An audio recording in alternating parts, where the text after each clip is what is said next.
चोली cut blouse front side रो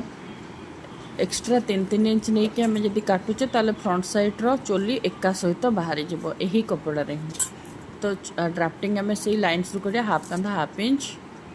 length plus 1.5 inch 1/5 chest lines दबा then equals to shoulder line joint कर दबा 1/4 chest plus 1 inch 1/4 waist plus 1 inch इटा को भी joint कर दबा देन एक्स्ट्रा मार्जिन 1.5 इंच जो शेप पर हमें शेप कर दबा साइज शेपटा सब शेप पर शेप कले भल हुए 112 चेस्ट नेकलाइन तल को 7 इंच फ्रंट नेक तो बस लाइन आम 10 इंच डाउन एपटे 4 इंच एपटे 3 इंच एटा मोर भी पट्टी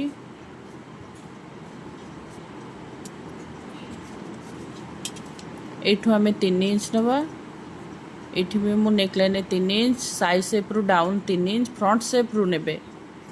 ना कि बैक शेप रु तापर जॉइंट कर दबा एटा जो बस लाइन सीधा लाइन देखिए ऊपर को 1 इंच तल को 1 इंच रे एमती लाइन्स दबा देन जो एक्स्ट्रा आम 3 इंच नहीं थिले सेही अनुसार आम लास्ट पर्यंत तार जॉइंट कर दबा शोल्डर डाउन हाफ इंच देखो ये आम काटाटा ही मेन जिनस जो थे कि आम जो एक्स्ट्रा 3 इंच नहींचे से 3 इंच जो नेले से एकाठी आम केमी अपर एंड लोअर चुलीटा बाहर देखो ए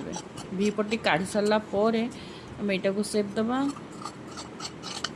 नेक रो आगू को नेबेनी जी कपड़ा मार्जिन रही से आमर चुलीटा बाहर ये अपर चुलीटा लोअर गार अनुसार आम काटिदबा तो यहाँ है अपर चुली तो लोअर चोली आम जो ये फेब्रिकटा बंचला से माने चोली जो पटे बाहर से ऊपर को रखिकी आम सेप दबा देखो गोटे साइड रे आम 2.5 इंच आ गोटे पटे 3 इंच रखिकी आम एमती सेप करके काटिदबा 2.5 इंच आ गोटे पटे 3 इंच देखो लोअर चोली भी बाहरी गला आउ अपर चोली भी बाहरी गला सेम आम जो लाइनिंग किणु बेले बेले पाएनि किंतु एका सहित एमती नहीं काटिले